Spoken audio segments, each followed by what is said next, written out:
Hello, good morning. I'm Sally, and welcome to another question of the day. Um, First, I want to tell you a little bit about myself because I haven't really talked about who I am. I am a energy medicine provider, and I've been a lifelong, shall I say, psychic, but a lot of people call it empath. I am a very, very strong empath. There are six major categories in how empaths receive information, through touch, through knowingness, through audio, through visions. I get all of them, always have, and probably always will. But back in 1999, I had my second, not my first, my second near-death experience. And I expect the powerful psychic ability was turned on in my first near-death experience. But when I had my second near-death experience, I was able to see energy moving through space and time and through the physical body. So I work with people to help them understand how best to move forward through life. It works through all aspects of life, through your physical health, through your business health, through your personal challenges, help you guide you through your shadow places. Very, very good at helping people integrate shadow places. And by the way, it can happen in just moments because I work at the quantum level. And when you work at the quantum level, anything can be now. That's what's so amazing. It's all now. So let's move on to our question of the day. I just wanted to let people know who I am because here I have been talking for all this time and nobody knows who I am. So here is the question of the day. I'm sorry, I'm looking it up on my phone. See, phone. Yes. This one is actually really, really wonderful question. It's about being around negative people and or being how to protect yourself. So the question is, how can we protect ourselves from negative energy? For example, from people who seem extremely focused on illness or from negative workplace energy. I know we attract what we focus on. So I don't want to abandon friends. And so far, it hasn't felt right for me to leave my job, but I also want to protect myself from the negative energy. What's the best way? That's a great question and so pertinent for highly sensitive people. We're always talking about feeling the energy of others. So I want to remind you that everything we feel, the universe doesn't have a judgment of positive or negative. Everything we feel is a judgment for ourselves in relation to you. Okay?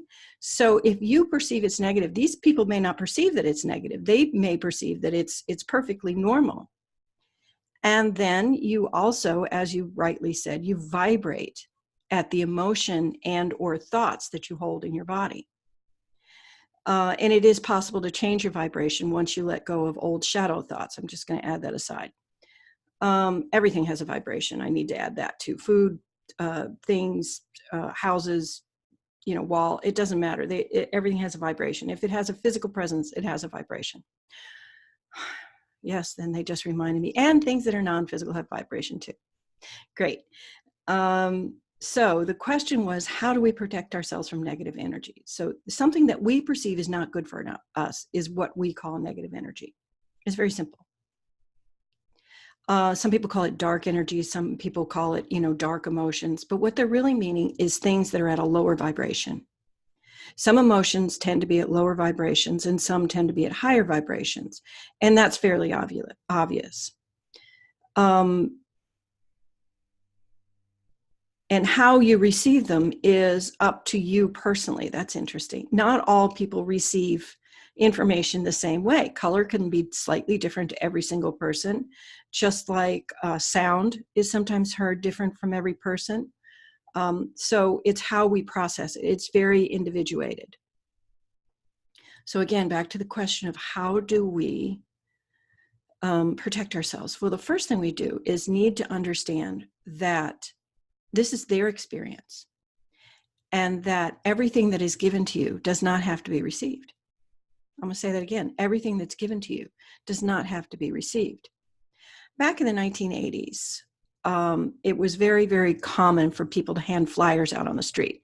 They stopped that because of the litter problems, because what would happen is people would be handed a flyer and take 2 steps and drop it on the ground. So there would be litter everywhere. So that's why you don't see people handing out flyers very much anymore. So that's what this energy is. This is energy being put out into the earth, put out into the space in which you live.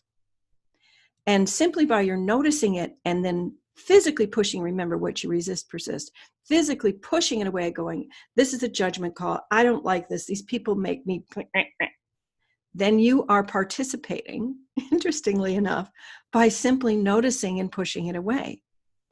So how do you move beyond that? Think of all this negativity as simply flyers when you're first learning.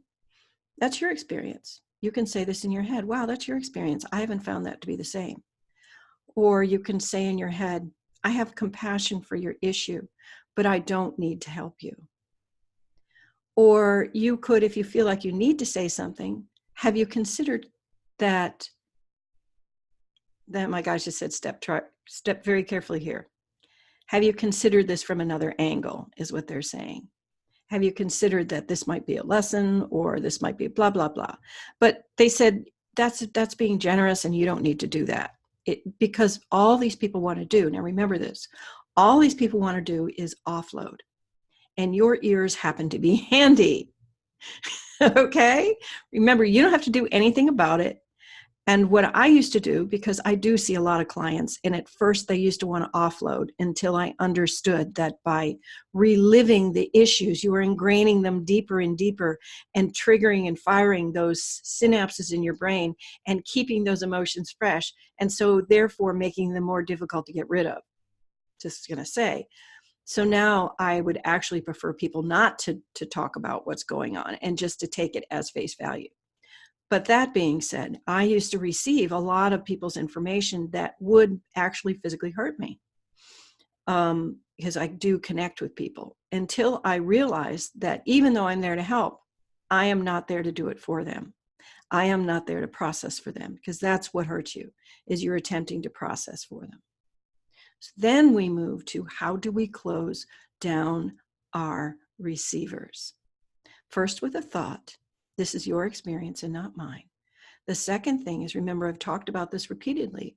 When you are right to the outside of your energy field, because you know it goes 12 feet from the body. It's been measured up to 12 feet from the body. Not everybody's is that big. And actually some people's, they're saying, is even bigger than 12 feet.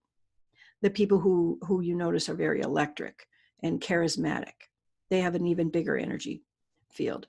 People are attracted to energy fields, by the way, or repelled. That being said, so if you're floating, if your spirit is floating at the,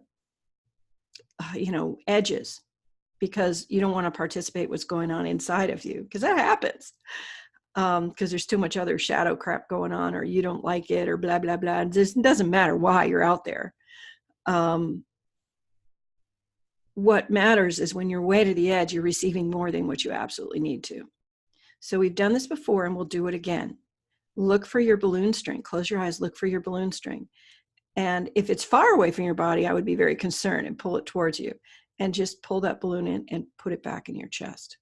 That helps so, so very much to not receive so much stuff. All right. So the next thing you're going to do is, there is a possibility, and this is the practice of loving kindness, or Tonglen. It is a long tradition in the Tibetan Buddhist faith. And if you want to really move past if you really want to make a study of it, the Buddhists have laid down a perfect path on how. And it's basically sending loving kindness to the things, places that scare you, to the moments that scare you, to the areas of life that are unpleasant and uncomfortable, until they no longer frighten you. That's an oversimplification, a very big oversimplification, but that's the general gist. So, okay, they're saying the very next thing is to the Jesus way, forgive them, Father, for they know not what they do. that really actually helps. I forgive you for you know not what you do. And then send them some compassion and move on, because this is not your fight. You do not have any, you're not required to participate. Now, if you're at work and everybody is walking around going, rang, rang, rang, rang, rang, and you feel distinctly uncomfortable, confront yourself and say, why am I forcing myself to suffer? Because I'm doing this willingly and knowingly. Yes. Are you using your head to decide that money is more important? Have you made a rule that I must suffer in life in order to make money? Think about all those things. So confront that in a quiet, peaceful time. Now, the third thing you're going to do is when you get home or when just immediately after a negative encounter, you want to take a number of deep cleansing breaths and imagine that you are just flushing all that energy from your body. Just, okay, it's done. I'm out. And never think of it again. For there is an old African saying that a lioness cares not for the flies upon her back. These are simply flies upon her back. And yield not. I hope this helps. And if you like these videos, please like and share and comment. And also know that if you're catching this on YouTube, you can join my mailing list and get this in your inbox every single day and ask me questions. I won't be answering questions, posed to me on YouTube. I'm sorry, because it will be too overwhelming. I need people to ask them directly in my inbox. So you can go to sallyreed.com and email me, or you can go to Sally Reed. Is it sallyreed.com? No, it's coachingyourtruth.com/opt-in. That's it. coachingyourtruth.com/opt-in. Please forgive me for not being so great at remembering email addresses or URLs. There you go. Bye-bye. Thanks so much.